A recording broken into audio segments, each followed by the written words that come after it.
ថាជីវិតរបស់យើងកើតមកនៅលើផែនដីនេះគឺជាប់មកជាមួយនៅទុក្ខក៏ប៉ុន្តែបើសិនជាយើងមិនពិចារណាឲ្យបានដិតដល់ទេក្មួយបងប្អូនទាំងអស់បានឃើញតែទុក្ខគ្រួតគ្រាតចាប់ពីថ្ងៃនេះទៅបងប្អូនរៀនសម្គាល់ពាក្យថាទុក្ខគ្រួតគ្រាតមានន័យថាអ្វីដែលក្មួយឆាប់សម្គាល់បានដឹងឧទាហរណ៍អត់បាយហូបអត់លុយចាយកើតមកចឹងឈឺច្រើនមានគេបៀតបៀនដល់រាងកាយអ្នកណាក៏ទទួលបានដែរទុក្ខបែបហ្នឹងគឺជាទុក្ខគ្រួតគ្រាតអ្នកណាក៏សម្គាល់ថានឹងជាទុក្ខដែរដោយយើងសម្គាល់ថានឹងជាទុក្ខហើយការមានបាយហូបមានរូបស្អាតមានសុខភាពមាំមួនយល់ឃើញថាសុខនឹងហើយដែលក្មួយខិតខំវិច្ចប្រវិច្ចដើម្បីរត់ចេញអំពីទុក្ខចូលទៅរកសេចក្តីសុខក៏ប៉ុន្តែតាមការពិចារណារបស់ព្រះបរមគ្រូដែលទុកជាតម្រុយឲ្យយើងណាតើតែយើងមើលឃើញថាអ្វីដែលជាសេចក្តីសុខជាសេចក្តីប្រាថ្នាដែលយើងរត់ទៅនោះវាជាទុក្ខទៀតបានយើងឈប់រត់ទៅរកវាតែហ្មងណាពាក្យថាឈប់រត់មិនមែនមានន័យថាឈប់ដើរទៅទេឈប់រត់មានន័យថាចិត្តឈប់ចង់រត់ក៏ប៉ុន្តែទៅធម្មតាអញ្ចឹងណាឧទាហរណ៍ថាយើងមិនពុលនឹងរឿងហូបបាយទេប៉ុន្តែបើមិនហូបវាងាប់អញ្ចឹងចេះតែហូបទៅមិនមែនឈ្មោលមួយថ្ងៃរកតែរឿងហូបនឹងហ្មងចង់ជាមួយនឹងការហូបនឹងតែហ្មងពូលើកឧទាហរណ៍អំពីរឿងពូបន្តិចដើម្បីក្មួយងាយយល់គេថាចប់លោកវាសនាអញមិនចង់បានអីផឹងមកស៊ីធ្វើអីគេយកចិត្តគេទៅថ្លឹងគេសម្គាល់ថាគេចង់បានគេទៅពូមិនបានចង់ទេពូដឹងខ្លួនថាត្រូវទៅហ្មងបើមិនទៅរកបានពីណាចិញ្ចឹមយើងអញ្ចឹងទៅរកទៅដូចយើងធ្វើនយោបាយអញ្ចឹងពូគ្មានចង់ធ្វើអីទេប៉ុន្តែវាអត់ឃើញពីណាធ្វើ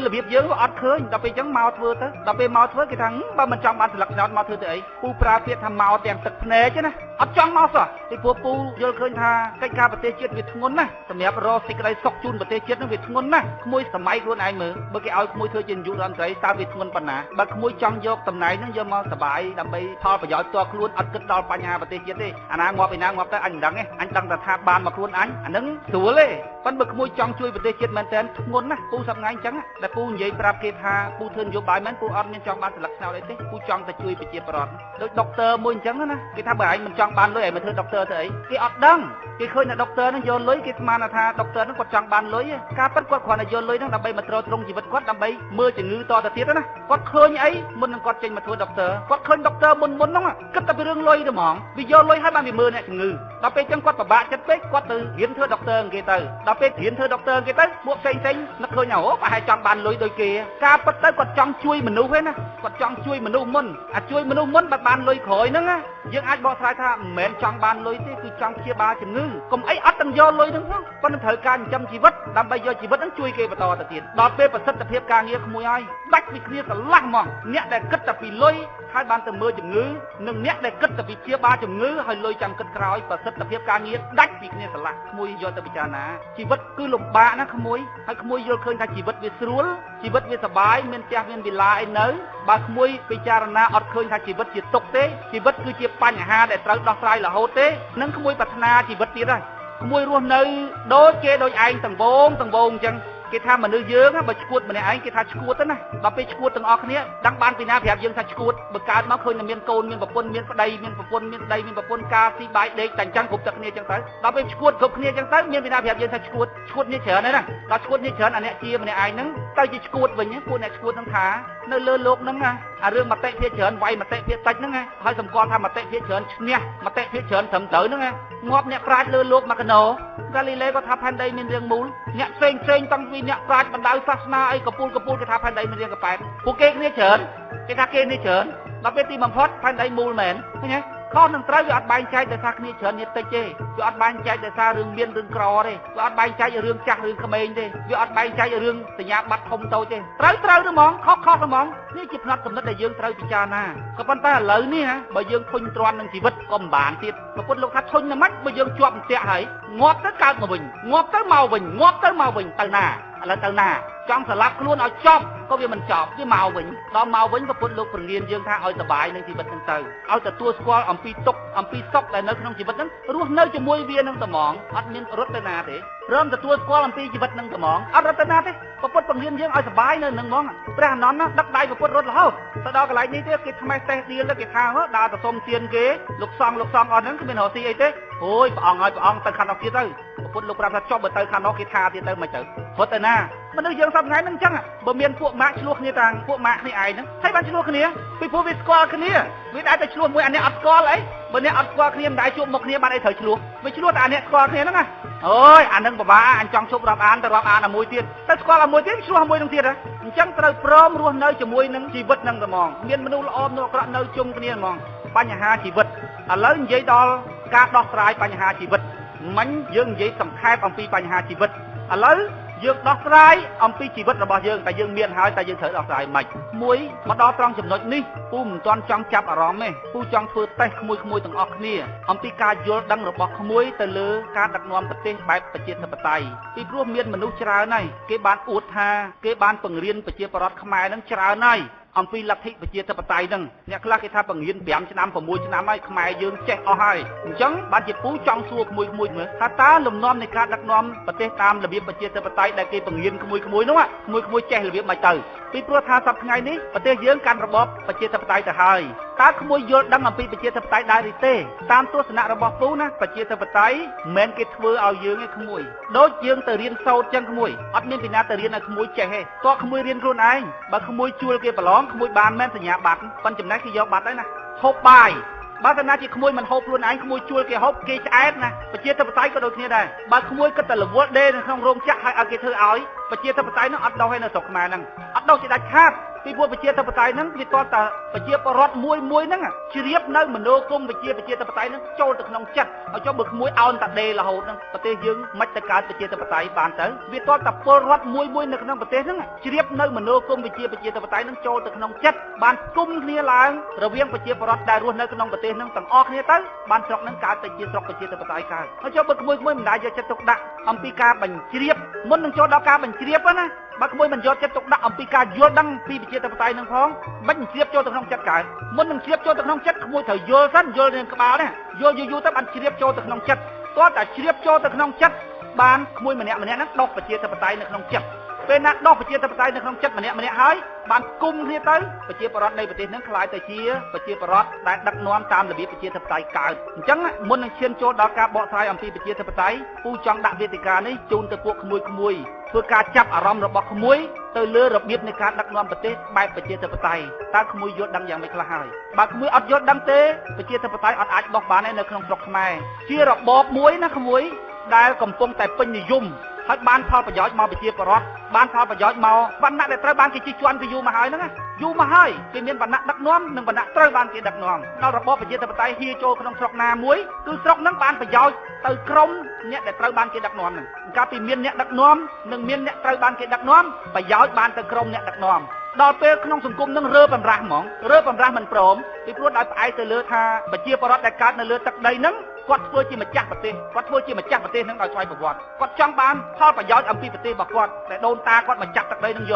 កដូចយើងចាប់ចំទឹកដីសវណ្ណភូមិមានរ៉ែមានភោគផលធម្មជាតិច្រើនណាដូច្នេះប្រជាពលរដ្ឋនៃប្រទេសនឹងក៏អប់រំគាត់ចង់ចាត់ចែងកិច្ចការហ្នឹងដើម្បីយកផលប្រយោជន៍ហ្នឹងមកបម្រើពួកគាត់ទាំងអស់គ្នាអញ្ចឹងផ្ទុះឡើងនៅរបបប្រជាធិបតេយ្យដែលប្រជាពលរដ្ឋជាម្ចាស់ហ្នឹងប្រជាពលរដ្ឋជាអ្នកដឹកនាំហ្នឹងផ្ទុះឡើងក៏ប៉ុន្តែប្រទេសខ្លះអត់ចូលប្រជាធិបតេយ្យនឹងមករួចហ្មងចូលអត់រួចមានកត្តាពីរកត្តាខាងក្នុងនិងកត្តាខាងក្រៅកត្តាខាងក្រៅគឺអ្នកបង្រៀនហ្នឹងវាអត់ទៅស្ទាត់របៀបបង្រៀនហើយកត្តាខាងក្នុងគឺប្រជាពលរដ្ឋហ្នឹងគាត់អត់ចូលចិត្តស្ដាប់គាត់យល់ខុសគាត់យល់ថាប្រជាធិបតេយ្យនិងផ្ដាច់ការគឺខុសគ្នាត្រង់តែមេដឹកនាំល្អនិងអាក្រក់ហ្នឹងហ្មងអញដេគិតទៅពីដេទៅតែពេលណាគេដឹកនាំឲ្យទៅជាប្រជាធិបតេយ្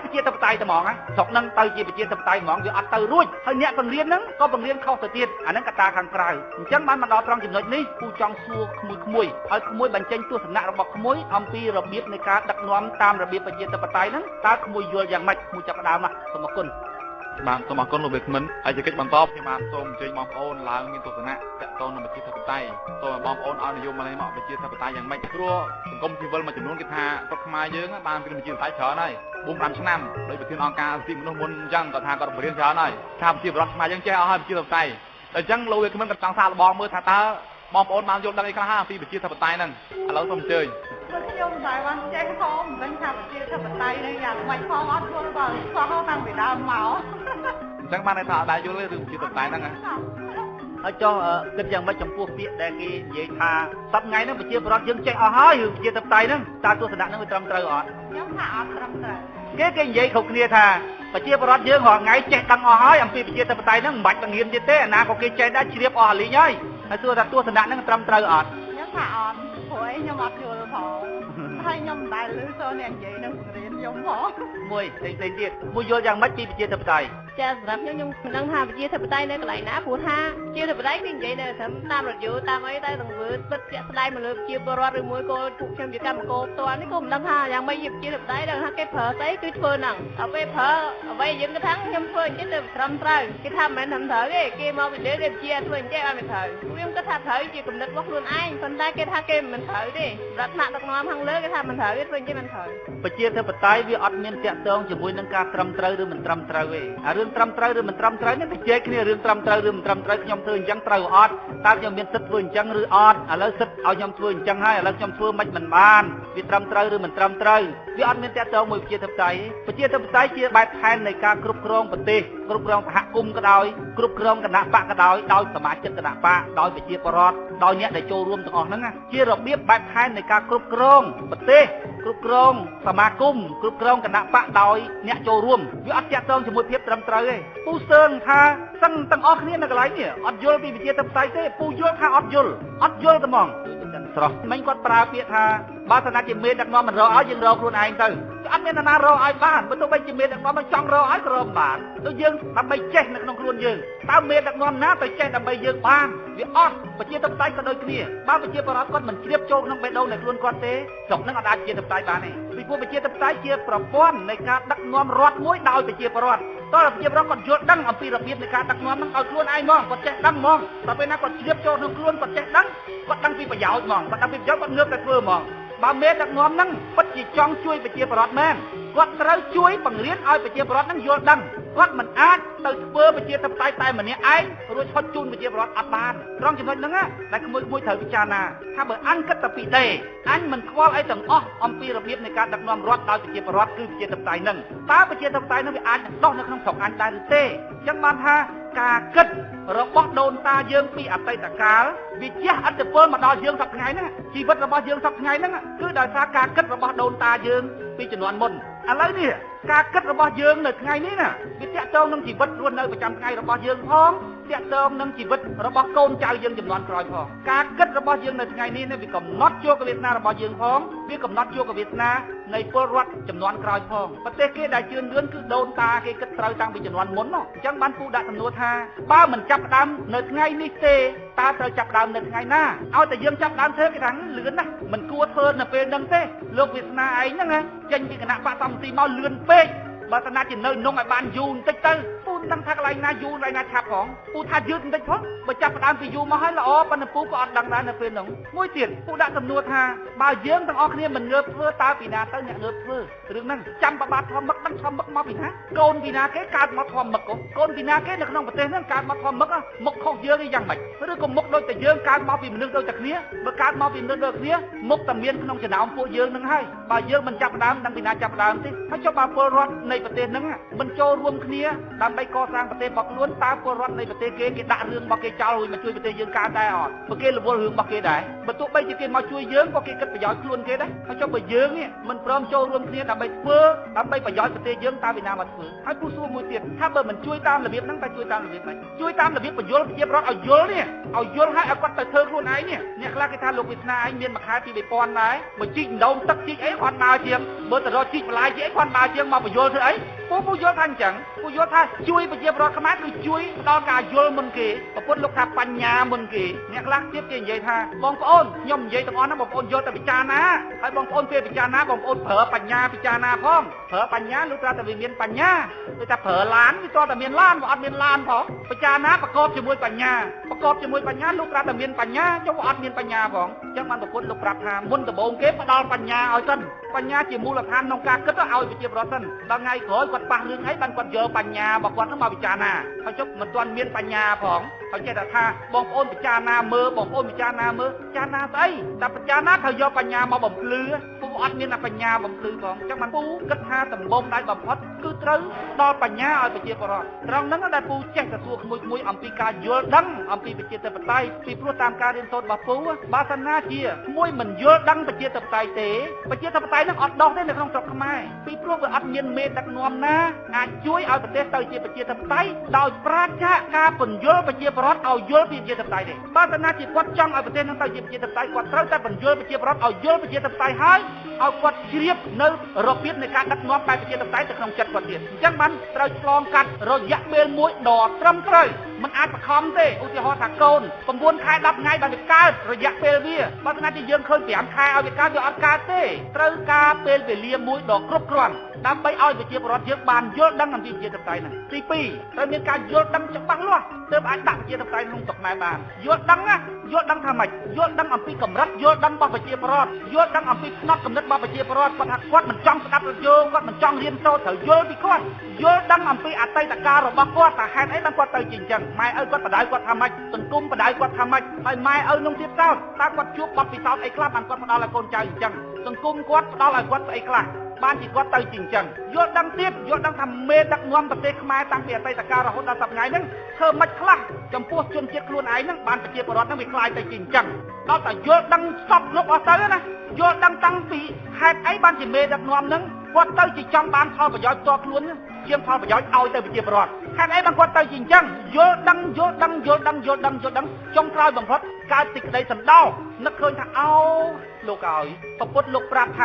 គ្មានអីក្រៅតែពីអវិជ្ជាទេអ្នកធ្វើខុសទាំងឡាយឬគោលរបស់វាអវិជ្ជាដើម្បីបំបត្តិអវិជ្ជាគឺផ្ដល់បញ្ញាតែពីហ្នឹងគោលរបស់វាអ្នកធ្វើខុសទាំងឡាយទាំងប្រជាពលរដ្ឋក៏ដោយទាំងអ្នកដឹកនាំក៏ដោយគឺប្រកបជាមួយនឹងអវិជ្ជាគ្នាវាមិនយល់អញ្ចឹងដើម្បីឲ្យគ្នាឈប់ប្រព្រឹត្តខុសទៅផ្ដល់បញ្ញាបំបត្តិអវិជ្ជាដល់យល់ត្រង់ហ្នឹងកើតក្តីសន្តោសប្រជាពលរដ្ឋខ្មែរយើងបើកភ្នែកក្លិនមួយចង់ណាស់បានសេចក្តីសុខក៏ប៉ុន្តែមិនដឹងធ្វើម៉េចបានសេចក្តីសុខត្រូវបានដោយការដើរទៅលិចគាត់ចង់បានសេចក្តីសុខណាស់ប៉ុន្តែគាត់ដើរទៅតកើទៅនោះសេចក្តីសុខវាបានមកពីការយល់ដឹងខិតខំប្រឹងរៀនសូត្រស្វែងយល់ស្ដាប់រត់យោអានសភៅដល់ពេលគាត់ចង់បានសេចក្តីសុខបានមកពីខ្ជិលបានមកពីគិតតែប្រយោជន៍ផ្ទាល់ខ្លួនបានមកមិនខ្វល់មិនស្ដាប់អីទាំងអស់គឺតែអញ្ចឹងមានសេចក្តីសុខណាកើតតាមរបៀបដែលគាត់ធ្វើសប្តាហ៍ថ្ងៃហ្នឹងវាអត់មានដល់ពេលយើងយល់ថាអូយគ្នាចង់បានសេចក្តីសុខណាស់ប៉ុន្តែដោយសារអវិជ្ជារបស់គ្នាមិនយល់គ្នាទៅប្រព្រឹត្តអញ្ចឹងដល់ពេលអញ្ចឹងកើតសេចក្តីសន្តោសអញ្ចឹងបានថាអ្នកដែលចង់ដាក់ប្រជាធិបតេយ្យនៅក្នុងស្រុកខ្មែរត្រូវស្វែងយល់បន្ទាប់មកទៀតត្រូវមានសេចក្តីព្យាយាមអ្នកដែលចង់ដាក់ប្រជាធិបតេយ្យនៅក្នុងស្រុកខ្មែរហ្នឹងត្រូវព្យាយាមពេលដែលពិភាក្សា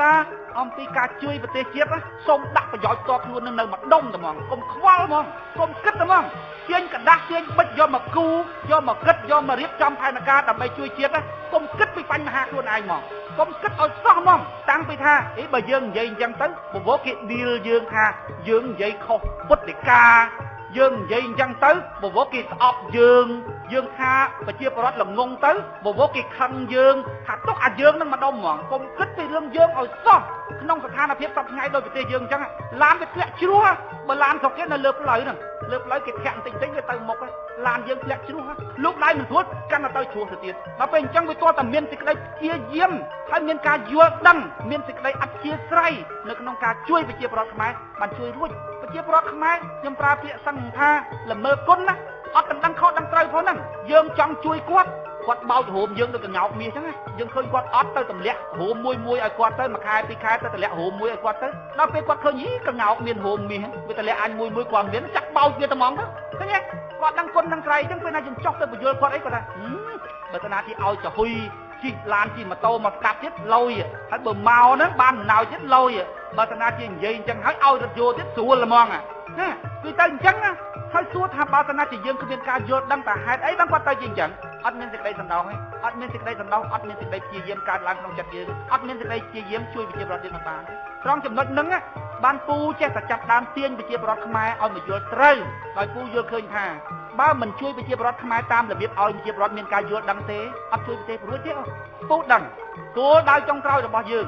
ប្រជាពលរដ្ឋនៅលើពិភពលោកអញ្ចឹងណាគោលដៅចុងក្រោយគឺការរស់នៅប្រកបជាមួយនឹងភាពរុងរឿងសម្រាប់ជីវិតអាហ្នឹងគោលដៅចុងក្រោយប្រទេសណាក៏ដោយដឹកនាំអីក៏ដោយដឹកនាំអភិវឌ្ឍប្រទេសជាតិក៏ដោយ គឺដើម្បីសេចក្តីសុខរុងរឿងនៃជីវិតរស់នៅអានឹងចុងក្រោយបំផុតហើយគោលដៅចុងក្រោយហ្នឹងគឺជាគោលដៅរហូតអត់មានទីបញ្ចប់ទេព្រោះយើងងាប់ទៅកូនចៅយើងកើតមកទៀតត្រូវការភាពរុងរឿងនៃប្រទេសនឹងទៀតកូនចៅយើងវាងាប់ទៅចៅទួតចៅអាច